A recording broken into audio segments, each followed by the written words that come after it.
කොහොමද ඔයාලට අවුවට ගිහින් කලුණු ඔයාට තමයි අද මේ පැක් එක අරගෙන ආවේ. මේ පැක් එක ඔයාගේ මුළු ඇඟටම උනත් පාවිච්චි කරන්න පුළුවන්. ශරීරයේ අවපැහැවුණු තැන්වලට, බෙල්ලට, කිහිලි යන ප්‍රදේශවලට මේ පැක් එක පාවිච්චි කරලා බලන්න හොඳ රිසල්ට් එකක් ගන්න පුළුවන්. මේ පැක් එක හදන්න ඕනි වෙන්නේ ඉදුණු තක්කාලි ගෙඩියකකුයි කඩල පිටි කෝපි. එහෙනම් අපි බලමු මේ අමුද්‍රව්‍ය වල තියෙන වැදගත්කම මොනවද කියලා. කඩල පිටි නම් ඔයාලා මේ හදන හැම පැක් එකකටම කඩල පිටි පාවිච්චි කරනවනේ. කඩල පිටි අපේ සමට ඩීප් ක්ලෙන්ස් එකක් විදියට ක්‍රියා කරලා සමේ මැරුණු හැම ඉවත් කරන්න, හැමේ තියෙන දල් ගතිය අඩු කරලා ඊවන් කලර් එකක් ගන්නත් වැඩිපුර නිපදවන සීබම් ඔයිල් ප්‍රමාණය මේ කඩල පිටි වලින් උරාගෙන අපේ තියෙන ඇක්නි අඩු කරන්නත්, මෙහි පෝෂක අඩංගු නිසා සමේ තියෙන ඉලාස්ටිසිටි එක පවත්වා ගන්නත්, අවුවට ගිහින් පිච්චුණු හැම යථා තත්ත්වයට පත් කරන්නත් මේ කඩල පිටි වැදගත් වෙනවා. කෝපි වල වැදගත්කම මෙහි අඩංගු වෙනවා කැෆේන් සහ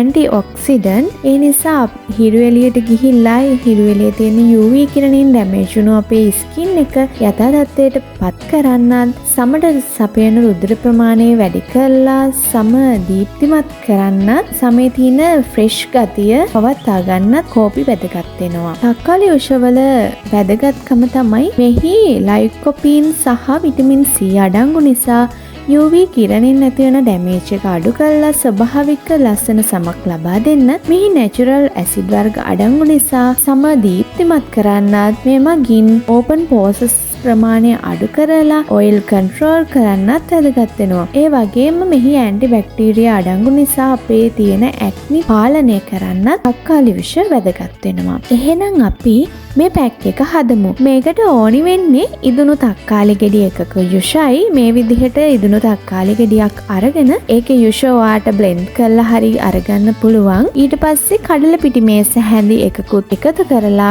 කෝපි තේ හැඳි එකයි එකතු කරලා මේ විදිහට හොඳ පේස්ට් එකක් ඔයා හදාගන්න.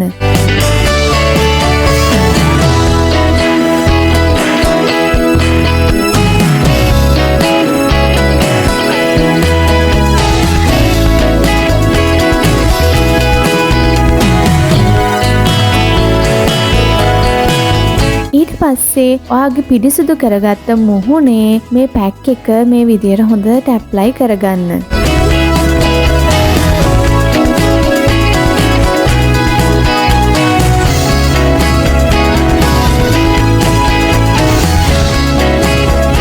ඊට පස්සේ මේ පැක් එක ඇප්ලයි කරලා විනාඩි 20කට පස්සේ ඔයාට මේක හොඳට වොෂ් කරලා දාන්න පුළුවන්. මේ පැක් එක ඇප්ලයි කරලා විනාඩි 20න් වොෂ් කරාට පස්සේ ඔයා අනිවාර්යෙන් ඔයා පාවිච්චි කරන ටෝන එකක් හරි මොයිස්චරයිසින් ලෝෂන් එකක් හරි ඇප්ලයි කරන්න අමතක කරන්න එපා. මොකද මේ වයින් සමහර වෙලාවට පොඩි ඩ්‍රයි ගතියක් මූණට එන්න පුළුවන්. එතකොට මොයිස්චරයිස් එක පාවිච්චි කරාම ඔයාගේ සමේ තියෙන තෙතමනය පවත්වාගෙන සමට පෝෂණය සපයන්න වැදගත් වෙනවා. මේ වගේ අලුත් වීඩියෝ එකකින් ආයෙ හමුවෙමු.